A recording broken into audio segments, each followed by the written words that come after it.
Good evening, everybody. This thing's actually on speaker. Okay, we're not used to that, guys. We don't have speakers down at the county or in Belfair. So welcome, everybody. This is our Tuesday, October 30th meeting of the Mason County Commission. This is an unofficial meeting. We have our official meetings down at the county seat. We usually would have our fifth Tuesday meetings in Belfair, but it was a good recommendation. Your commissioner is paying attention to you and would like to have representation up here. So we pulled this together to have a meeting so we could get to know each other. So again, welcome, and I want to go ahead and begin with the Pledge of Allegiance. We have a veteran in the audience, Mike Brisbane. Would you please do us the honor of leading us in the Pledge of Allegiance?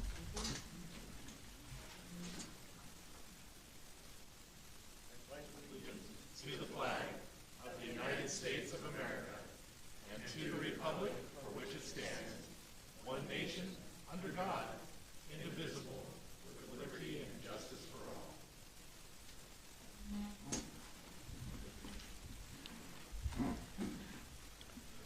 Thank you very much, sir. Appreciate it. Next up is our open forum for citizens' input.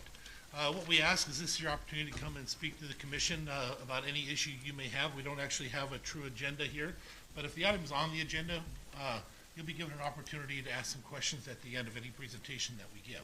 But if you have an issue you'd like to talk about with us, just remember, be realistic on how much time that you might spend. And we ask that you raise your hand, be recognized by the chair, and then we'll have you come forward and speak up here. But we ask that you please speak to the commission, not to the audience, because this is our meeting, and we want to make sure there's nobody ever trying to get anybody excited. And we just ask that you remember that everybody is to be treated with respect. We'll treat you with respect, treat us, but it goes the same for anybody in the audience. Please don't turn and get mad at anybody. That's not what we want to do. With that being said, is there anybody in the audience who would like to speak on any issue with the commission tonight? Yes, please. Could you please come forward? And we'd appreciate it if you'd let us know your name and perhaps where you're from.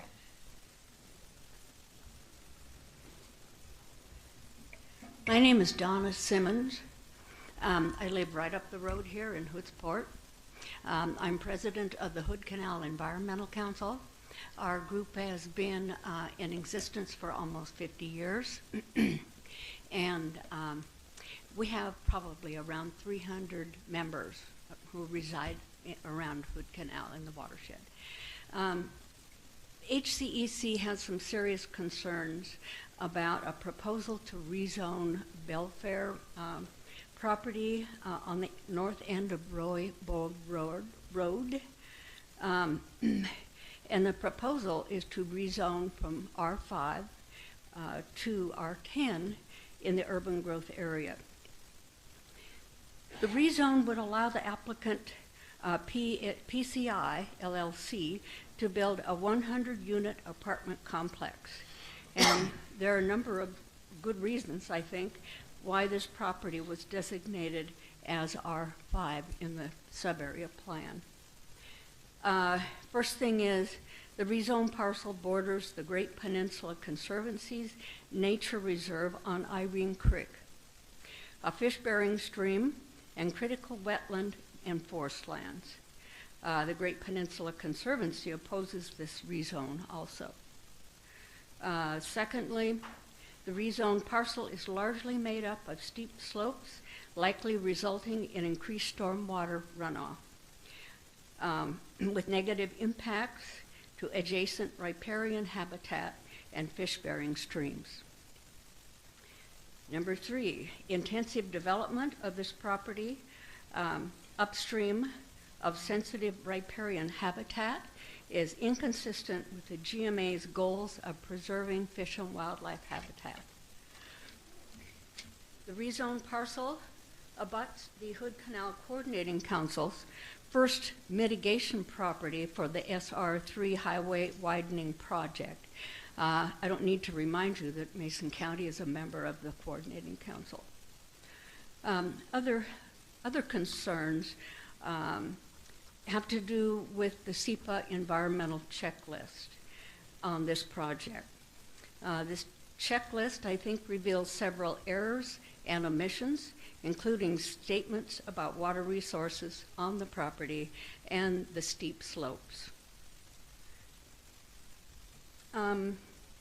It is our understanding that there is a moratorium on development until the year 2020 on this parcel. So I know that there is a public hearing next week, and I will be there, and we will submit more detailed comments. Thank you for listening. Thank you very much. Yes, in the very back. Could you please come forward? And if you don't mind, please tell us who you are and perhaps where you're from.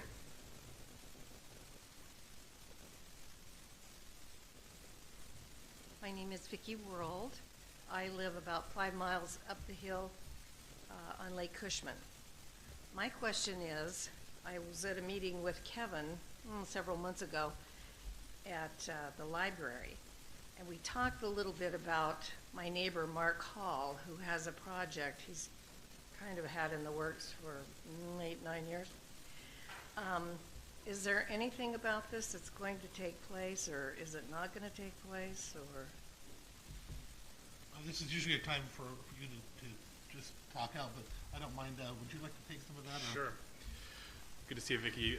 Yeah, as far as you're referring to the Shelton Hills proposed project down in the city of Shelton, and I know this has been talked about for a number of years, as you mentioned, and really it's a conversation that's ongoing between the city and Mark and his company, as well as some folks at the Department of Transportation and Ecology. And so I know they did some grading work down at the site in the past several months, and so I don't have anything additional to add to where they are project-wise, but I know they're still continuing to work through some of the regulatory issues that they have with getting their project underway.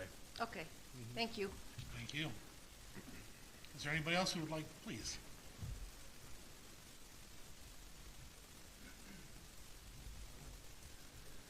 Hi, my name's Aaron Nix. I am the general manager of the Lake Cushman Maintenance Company. I just want to introduce myself to the commissioners. Having spent a majority of my career in the public sector, I understand the types of issues and things that you as commissioners are dealing with.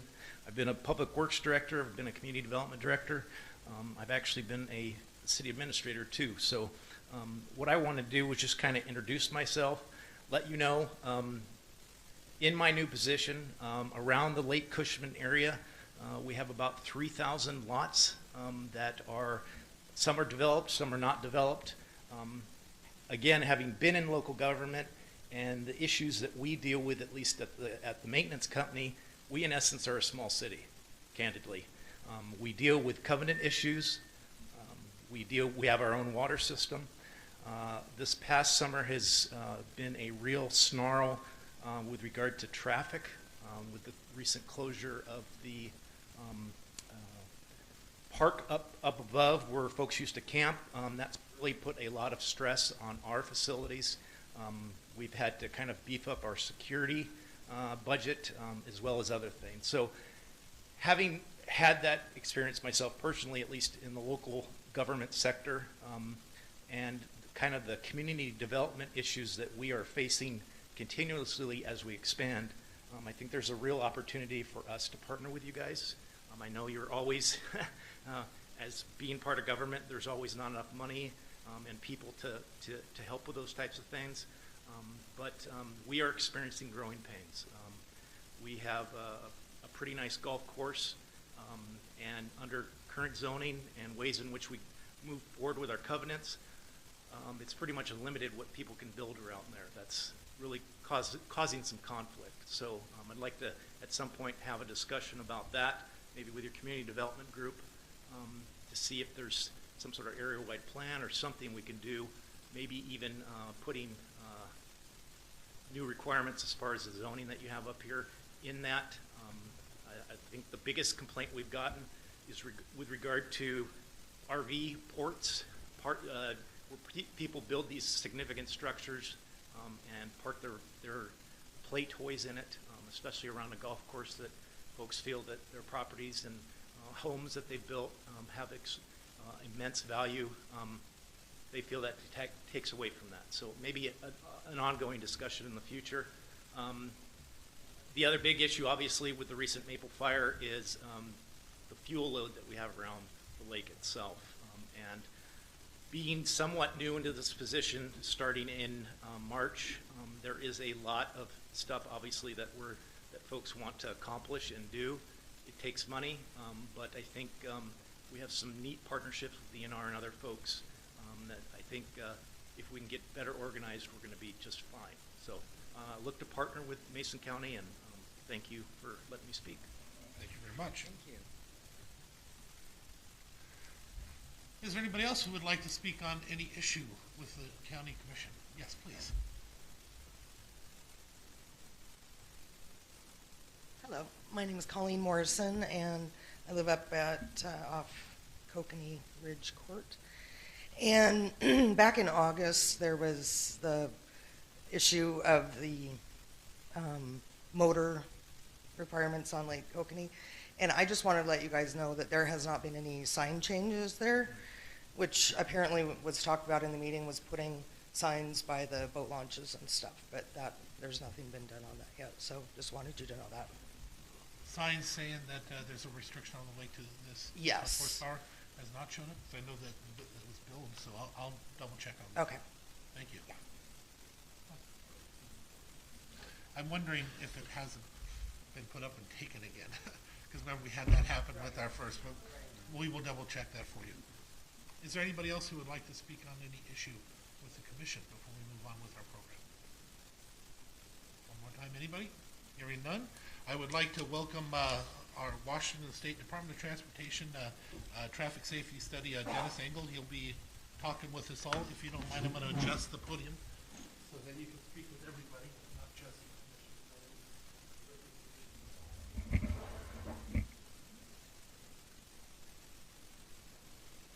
Thank you. My name is Dennis Engel. I'm the multimodal planning manager for WashDOT Olympic Region, which, of course, this county is part of that region. So we came up to Hoodsport, myself and my boss, Steve Rourke, came up in, I think it was April, and talked to the Port of Hoodsport, and Commissioner Schutte was there. And what came out of that meeting was we offered to do a speed study in the community of Hoodsport, and to do a visioning, we called it a charrette or a workshop. So I was asked to come and give an update on where we're at with that. So you may have picked up a piece of paper on the back. It's our speed study. And what that amounts to is we had someone come out. They actually sat out there with a radar gun and took traffic counts or speed counts.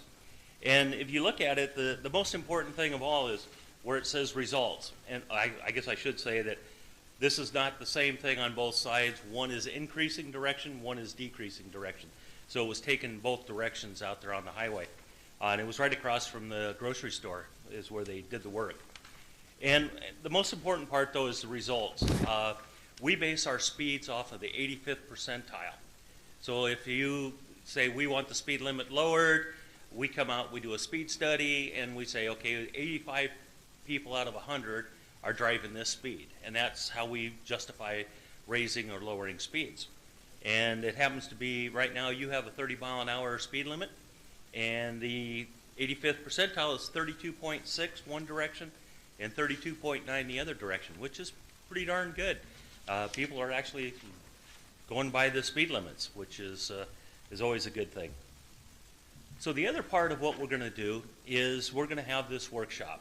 And right now we haven't scheduled it yet. I'm working with the port to decide as to whether it should be an evening meeting, an afternoon meeting, because we want to get the best participation from the citizens, because this is all about what you want to see in your community.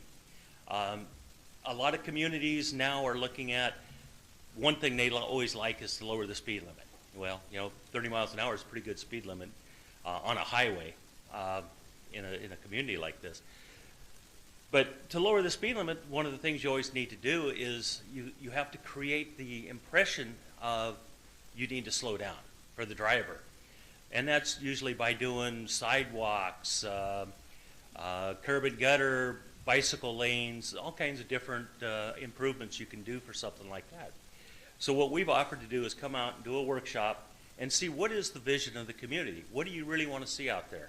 Do you want to see sidewalks on both sides? Maybe sidewalks on one side, You know, do you want planter strips? I'll warn you right now, planter strips, we don't maintain it. You go out on I-5 and you barely see us mow the grass because we have very limited maintenance money. So we're fixing from the inside of the highway out. And so when it comes to the maintenance on landscaping and stuff, that usually don't happen. But of course, if the community wants to take that on, that's another story. So, but you can have sidewalks, you can have bicycle paths, it's just all kinds of things. Granted, there's no money for that. That's always the kicker. Everybody always says, oh, DOT's got a lot of money, which I wish we did, but we don't. But this is a starting point. If you decide you want to see sidewalks or you want to see something else, this is the starting point. This is what, when you identify, this is what the community wants. And then working with the county and us, if there's money available, then, or we have future projects in the area, you know, maybe we can do sidewalks or whatever the case may be. I mean, I keep saying sidewalks, but I'm talking, there might be a need for crosswalks out there and that we're not aware of and that sort of thing. So this visioning is going to be a fun, interesting thing. And we're doing it out of our pocket. My boss says he'll come up with the money and pay me to do it. So it's not like it's the community having to pay for this. So I'd bring out some of my staff and we would spend a couple hours out here with you and we'll write up a report for the county and see what we can do. Right now, we have an 80-foot right-of-way out there.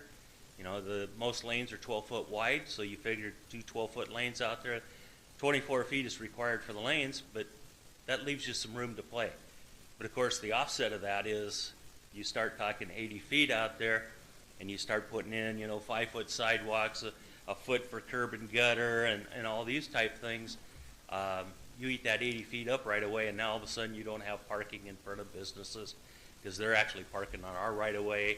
And, you know, so there's a lot of give and take that has to happen. And that's something we'll talk about at the workshop. We'll have drawings and lay it all out for you and see what the community wants. So that's pretty much my update. Yes. My name's Anita Floyd. I'm looking for Christian. What can Washtenaw do to help us with our traffic problem up there in the summertime when we've got a 2-mile backup?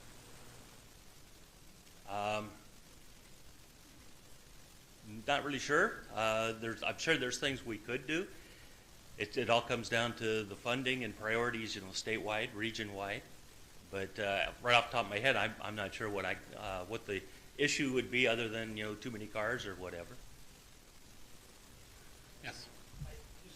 One of the issues that I hear constantly is ingress, egress up to the lake and out. There is no secondary access point that is open to the public. So when we talk about maybe alleviating some of that congestion, I think that would be extremely helpful.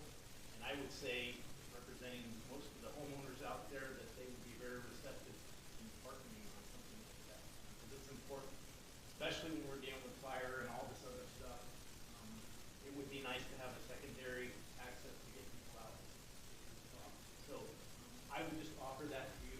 I would also ask that maybe that in this workshop, that you allow us to maybe engage about thinking about 119 and that going up there as far as potential things that we might do. And I've been in local government. I completely understand the issues and the restraints that you guys have to face with regard to funding. I live in Gig Harbor, have gone through the Narrows Bridge fiasco, so I've been really engaged in that and understand it. So I would just offer that. I'd like to grab your card if I could, and hopefully we can brainstorm on that issue too as well. Narrows Bridge fiasco. Well, I'm jacking it. I spent 8.5 years on that project, so. No offense. Great project. Right here in the second row, please. The problem you're referring to is the Hoodsport access, where you see some turn lane and probably in addition of something on the shoulder, something, only 2 lanes there. And the backup is created because they have a toll booth where people have to register for the day. There's only room for about 10 cars between the toll booth and the highway. And that then backs up the whole highway because it's the only public access before you hit the big road.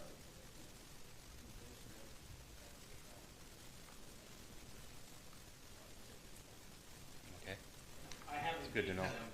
Guys, go ahead, yes. Question on your study. Is there any impact on the time of day that you do this? I know this was done right around lunch hour. My impression is that there's a fair amount more traffic on the road at lunch hour, and as a result, there's probably just a slowdown. That's a question. Is there a time of day impact, and are you going to do any more of these tests? As far as doing any more of the tests, I don't believe so at this time. As far as time of day, I'm not really sure. Our traffic folks go out and do this all the time, all over the region. So whether they take in consideration the time of day or not, I'm sure they do. But I don't know if, if all of the studies are done at a certain time. I'm sure it's done off-peak, because if you have peak times, especially if you have, a lot of cars, it'll slow down, and so you're not getting a good feel for what it really is out there, the actual. But as far as whether or not, that it should have been earlier or later, I'm not sure. Are there any other questions? Dennis, I want to thank you for coming out and speaking with us. DOT is always very good with Mason County. They come out when we need them. It's pretty amazing. Not everybody can say that, but you guys are always fantastic, and we look forward to working with you. If the port doesn't finish setting it up, let us know. We'll do whatever we need to make sure that we have a community meeting with them here. Okay, thank you. Thank you, Dennis. Next up is Christopher Nelson from the Mason County. He's here to talk to you about community development online permitting. Good afternoon, Commissioners. Good afternoon, Hoodsport and District 2. I'm Chris Nelson. I run the Permit Center. Some of your names are familiar. You probably spoke to me on the phone. I don't get out a lot in these things. I've been working one of the big projects besides managing the Permit Center and community development, working on getting us upgraded into online permitting system. The Hoodsport area is part of the Fiber Hub program, so you hopefully will have quicker access up here. This will be beneficial for you folks who plan to do those simple permits online, save you some money, to keep you from having to come into town, and anybody that you may hire contractor-wise to do work for you, it'll help save them dollars that won't get passed down to you as the clients. This project's been going on for about a year. We've had some hiccups. We're hopeful to be live already going with it, but right now we are scheduled to be prior to the new year, and so hopefully you'll see that soon. Any other questions specifically in regards to that process? A lot of people come and going, this is taken away from that one-on-one interaction that we'll have at the front counter. We have some of the best staff when it comes to getting those questions answered.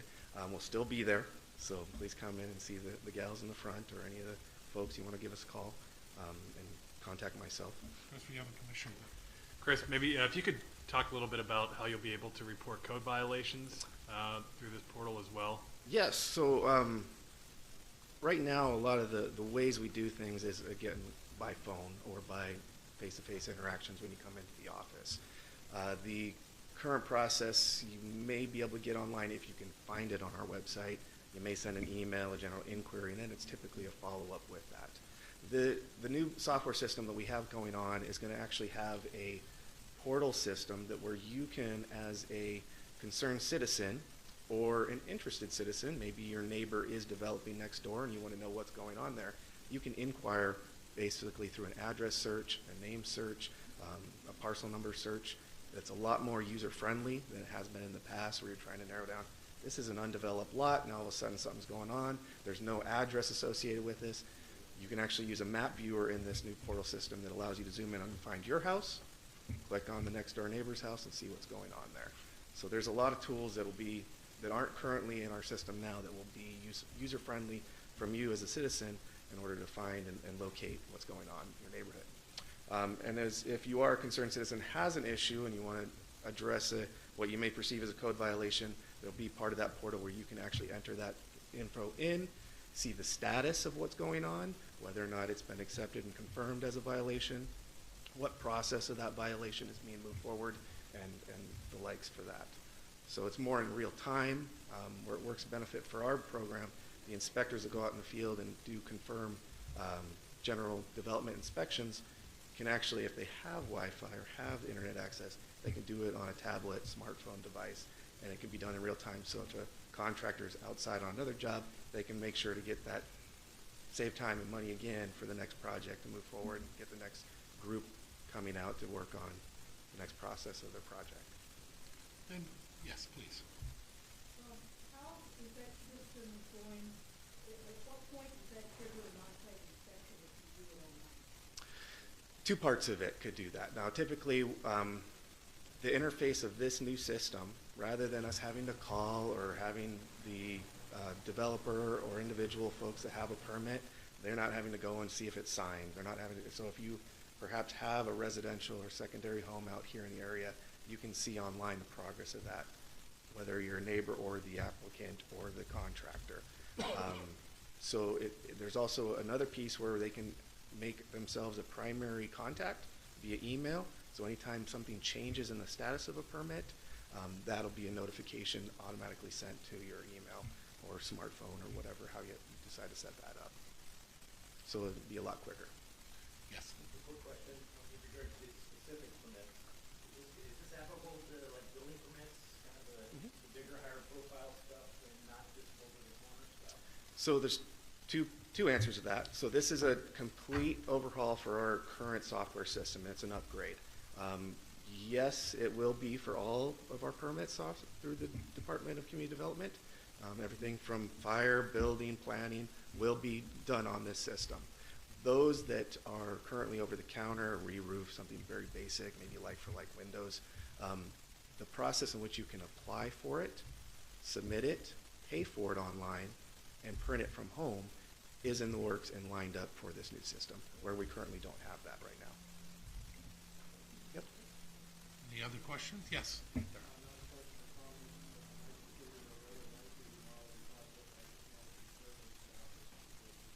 Thank you. I appreciate that. I will pass that along to them.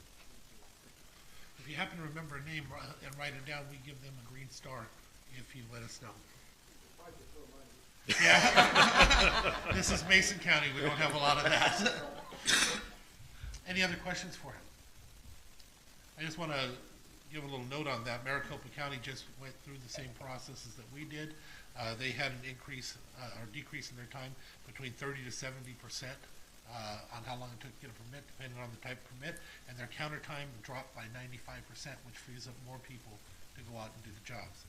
So this is a pretty big thing, and he's in charge of making it happen. So if it works great, make sure somebody send a green star for this guy. If it doesn't, everybody call him. And I do have my business cards if you need them. So. Thank you very much, Mr. Okay, next up from the county, Kel Rowan is here to talk about our public benefit rating system, which is a new way of devising how we've handled open space. Kel? Hello, good afternoon. Kel Rowan with Mason County Planning Department. So the county currently has 3 different programs that the assessors can reduce your taxes. One is a timberlands program, another is farm and ag, and the other is open space. And the commissioners have the fun duty of looking at all of the applications for open space and determining whether or not they qualify. And we are now going to transition from that open space program to a public benefit rating system. It's essentially the same thing, but there are certain criteria that the property needs to meet. And if you meet that criteria, you would have a tax reduction based on a sliding scale. So rather than a full reduction in taxes from paying 100% to 5%, you would be your tax reduction would go from maybe 60, 50, 40, 30, et cetera, depending on your property and how you're and the quality of the property for open space, and whether or not there's a public benefit rating to that. We all pay taxes, and we want it to be a fair system. Just because someone knows about a program and can apply, and maybe it's getting a reduction, does the property really qualify and provide a benefit to keep it undeveloped or not? And so that's what we're looking at. We did pass it out of the Planning Advisory Commission, and I briefed the commissioners on that version. There were some questions about that we're going to bring it back to the Planning Advisory Board in November. But the existing draft, or the current draft, is online. It's on our homepage. So if you just go to the Mason County homepage, look under what's new. There's a new draft of the public benefit rating system. You could look at that there, see the criteria, and go from there. I'm hoping once it leaves the PAC in November, I'd bring it back to the board, and maybe around the first of the year we'd have this new system. There are about 350 properties in the current open space program. They would maintain in that program, but they would be re-rated under the new system. And we're just figuring out on staff time now on how we'd be doing that transition, how long it might take. But we would be able to move forward with a new public benefit rating system for new applications. Does anybody have any questions? Yes, please. Quick question, I'm actually familiar with it, we've done a lot of this in King County. What kind of requirements are going to be required to actually qualify for that kind of stuff? Are you going to have a biological study done? Not necessarily. There are opportunities. So this will be a program that will be evaluated by permit staff in the planning department. So the planning department permit staff are currently very well versed in critical areas, streams, wetlands, steep slopes, shorelines, critical aquifer recharge areas. And so those are properties that are already developed, but they're important properties to preserve and maintain. But so the open space program would be properties that are choosing not only to preserve those that are required, but in addition to that, and then different priorities. So there are some shoreline priorities, larger wetland buffers, for example, and the permit planners would be evaluating that. It's if a property owner and the permit planner had disagreements about quality, we can bring in resources such as Mason Conservation District, or perhaps allow the property owner to hire someone and go that route, but it's not a requirement. Quick follow-up with regards to in the future. One of the issues that we ran into is that are you going to require perpetual conservation easements? What if we decide a developer decides to buy the property and lo and behold they want to build on it? Then they going to pay back taxes? Is that how that works? Yeah, so that's all written in the state law, and that you could always choose to develop it, but you would have to go back and pay the back taxes. Other questions? Thank you very much, Keller. Appreciate it. Next up is our director of all things good in these departments. Here, a few years back, we had a lot of controversy going on between departments. We had our health departments and we had our building departments, and they didn't want to work together. So your commission got together and decided to take it, collapse it down into one house, and bring somebody in to put them in charge of all of them. It's been very successful, allowing everybody to work together and speeding things up a lot. And that would be Dave Wyndham, who we brought in. And Dave is here to speak to you about our septic systems. Dave? All right. Well, good afternoon, and thank you for that. That's awesome. I have to say, I walked into it's nice when you walk into a new community and to a new job to have a team that's a great team. I mean, we've had just an outstanding team. So we've got, you've seen a couple, but we have all the way, every person in the organization is excellent. So I was going to talk about septic systems. It's kind of my first love in public health. And that's why we brought him here. Yeah, that's right. So I started off in Okanagan County, and I was the Prince of Poop up there. I did nothing but on-site septic work for a number of years up there along the Twisp and the Winthrop areas, along the Columbia. So that work kind of transitions to here, except here it rains. So it's a much different ecological system than I was used to. We used to get 8 inches of rain, and here we get 67.5 inches of rain average in the central part of the county. Now, go up north, you're talking like 100 inches of rain in some parts of the county. So it's a whole different system. The commissioners asked me to come and talk about septic, especially on shoreline work and what we're working on in that arena. Part of what we have here in Mason County is we have a very, very large rural county with very urban densities on the shorelines. you have very small parcels, and a lot of them are very old parcels. So some of those parcels are starting to have failing septic systems. So what are we doing about it? Well, we have systems in place through the WAC that tells us what we have to do with failing systems. We're exploring some new things, some new technology, and they're membrane bioreactors. So it's a way, and I put some handouts in the back. What it does is it allows the system output to be treated water, not effluent. So the chain is different than what you're used to. Right now, a typical septic system goes septic tank to typically a pump tank and then out to a pressurized drain field. What I'm looking at would go from a septic tank, which all your large solids would drop out in the septic tank. It goes into a second chamber that has air pumped into it, so it supercharges all that bacteria. Then it goes to a membrane bioreactor, which is the same as what a large metropolitan sewage treatment plant would be. But this is a micro one that drops into the last chamber of your septic system. And then it's pumped out to a drain field. And what I'm trying to do is the regulations have not kept up with the technology. Regulations always lag behind.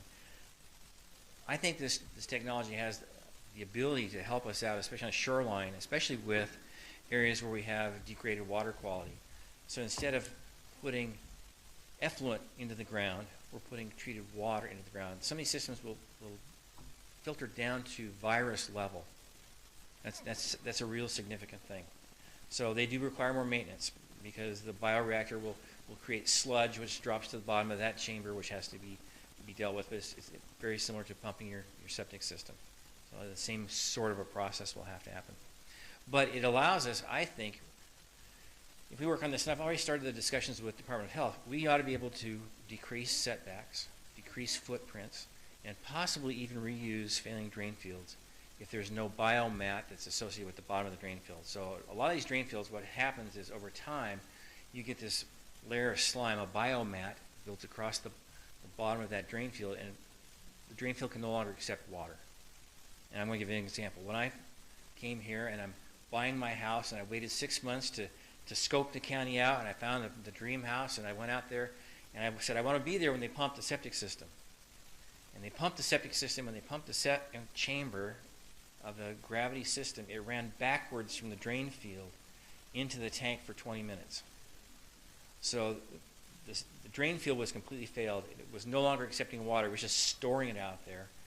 And hopefully, I guess, the grass would pull it up and the trees would pull it up. But it ran backwards into the tank. So the repair on that system was about $24,000, which it was very expensive.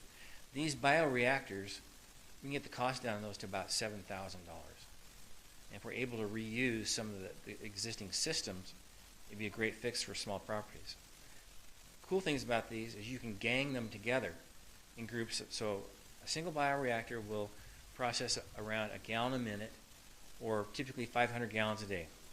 3-bedroom home is sized for 360 gallons a day. So the first unit, which is a half unit, will take care of a typical home. You can gang these things together and get up to where you're taking care of commercial strength waste as well. So, and your discharge is still 99.5% free of fecal coliforms. So the quality of the water coming out of the system is much higher than what we've had before. So it's something we're exploring. We're working with the Department of Health to try to get some clarity, and I'd like to have some room to wiggle on this, even if we have to do a waiver for an experimental run of a couple of these on properties, to look at what the system does. So, for example, we take a property that has a failing septic system, and we give it a designer and ask them to use this type of a system, have them design it, and then test it over the next several years, especially doing offshore testing for fecal coliforms, and see what it does for our water quality. Water quality is a big thing. We just increased our open areas to 350, another 350 acres were reopened, and that's due in large part to testing and sampling and some money we got from DOH 2 years ago to go into that program. We'd like to open even more. We have 1,200 just down the road that's now been downgraded to For shellfish harvest. For shellfish harvesting. When the Skoke floods, it downgrades water quality, and that's going to be a whole separate thing. But what we're trying to do is get water quality up all along the shorelines. And these new systems, I think, will do that, but it's going to take a while before we get these things up and running. So I think it's exciting stuff. The technology is actually going to really help us out here. But we have to get the regulations to run and keep up with that as well. So I'll take questions on septic. I'll take questions on whatever. Does anybody have questions for the Prince of Poop?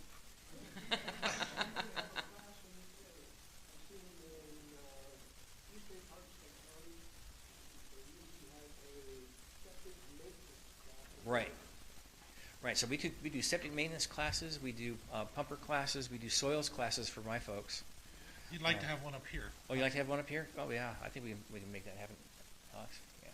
Yeah, we work with contract with Washington State University, WSU Extension Office and company. And they put out those classes. And, yeah, we usually do try to include this work, but I'll make sure they know that. Other questions? So as long as it's, like, you have a recreational lot, which a lot of people do up Mhm. here, and they might have time to build at some point, as long as the system passes inspection, it's still allowed to build without upgrading. Okay, so it's on a bedroom for bedroom kind of a basis. So a minimum size is sized for 2 bedrooms or 240 gallons a day. So if you're going to build a house that's 2 bedroom, you can use the same system. You know, but if you're going to go to 3 bedroom, 4 bedroom, you're going to be upgraded. So Alex, that's correct, right, on that? Yeah. Within, yeah, right. Right. Yes. Yes. Yeah, so one of the problems we have with gravity systems, and gravity systems are great, that's my preference. You know, they're the least expensive. But all the good properties, the easy properties have been built on. And the soils that we're running into in other places are just much more difficult soils, or much tighter places to put them in, and that's where you wind up with more expensive systems. For example, on my property, I've got groundwater that's pretty close to the surface, so my system not only is it a pressurized system, it's got secondary treatment, and it's installed very shallow to try to get it to evapotranspirate as much as possible before it gets to groundwater. So, and I sit on top of a hill. It's amazing how much water is on top of that hill. Any other questions? Yes. I understand that recently there was a downgrade in Santa Fe, so it was harvesting conditions on weather. Right. Doesn't that trigger the preparation of an action plan and a committee to put together that plan? So the action plan has been run through the commission. So the next step is to put the committee together. So in fact, we were just talking about that in the car on the way up. But that's the next step, is to get the committee together. The action plan area has been delineated, so we're ready to go. It's a good plan. It's probably one of the best plans I've seen. Our staff has done a great job with that. So I think it is on the website, isn't it? Yep.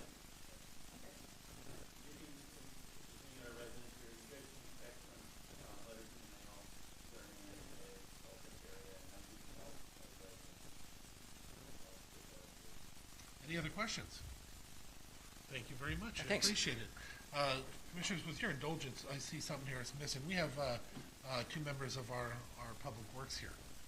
They probably don't have a presentation. They're leaning down the chair. They don't have a presentation, I'm sure, but would you mind, with your indulgence, you okay with that too? Yes. Would you please come up? They may have some questions for our road department or utilities or anything like that.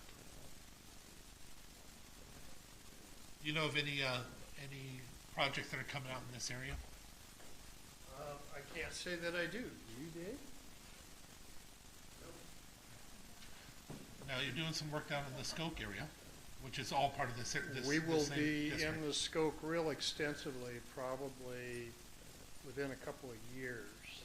The funding for the Skoke projects appears to be about to happen, and there will be a lot of work out there. Could you explain what the work is?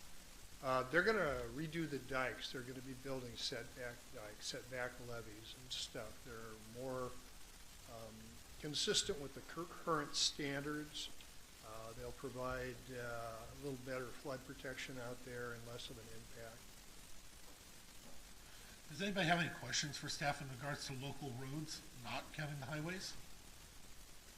And I brought them up just to do that and have fun with them. I appreciate you coming up. Thank you. Happy to. Thank you. Thank you. Now, with that being said, we are at the end of our agenda. I want to point out that we were talking for a moment here. We cannot remember, and our staff cannot remember, the last time that the commission had ever come out here for an actual meeting. And I know that we intend on doing more of that. With that being said, I'll let you know, your whole commission here represents you. Attorney General did a ruling years ago that said that although you are, or an opinion that although you are elected through a primary to represent your area, your zone, when you're elected by the county as a whole and you handle the budget as a whole, you represent the county as a whole, or the body as a whole. With that being said, I know we have intentions on coming up more often. I'd like you to consider what items that you would like to talk about in the future. You don't have to say it now, but maybe talk to us after the meeting. But you can also call the county at any time and let us know. And it's nice that you have a commissioner that is here attending all the meetings and trying to be active and make sure that you're included. So with that being said, Commissioner, would you like to say anything? Sure, I'd just like to thank everybody for coming out today and appreciate Commissioner Netherland and Drexler for agreeing to come up to Hoodsport and have a meeting. I think it's important that we be as accessible as possible to folks who can't always make it into Shelton for our meetings. There's a lot of people that can't. And so we're happy to be here. As Commissioner Netherland said, please don't hesitate to contact us with issues or concerns or future agenda items.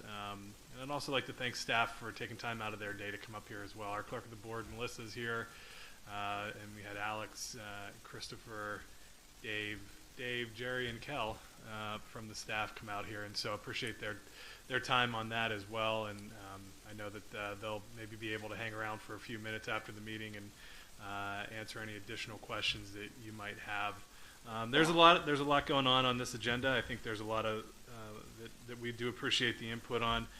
In particular, I appreciate DOT coming out last spring and the support and assistance of the Port of Hoodsport on facilitating that, and look forward to continuing to work with them on those issues down in Hoodsport. People that have lived here for a number of years have seen a tremendous amount of growth and traffic and use in Hoodsport. I'm sure it might look like a completely different town now that it did maybe even 5 or 10 years ago. And so with that growth comes the responsibility for us to prepare and to make decisions about how that is going to look and make sure that we're maintaining safety first for everybody. So just appreciate everybody coming out today. Yeah, Commissioner. Yeah, hold on, please, for a moment. Go ahead. Well, again, I also want to echo the thank you for coming out here and taking the time to be part of your county government. That's always gratifying to us when citizens take the time to be informed and to talk to us. Remind you that we do have our budget to pass at the end of this year. And the first Monday, I believe, of December, we'll have our hearing.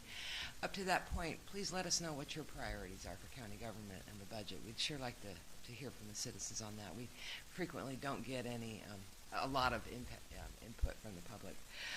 Also wanted to acknowledge and to some level maybe offer my condolences. Hoodsport, Cushman, Olympic National Forest has become a mecca for tourism.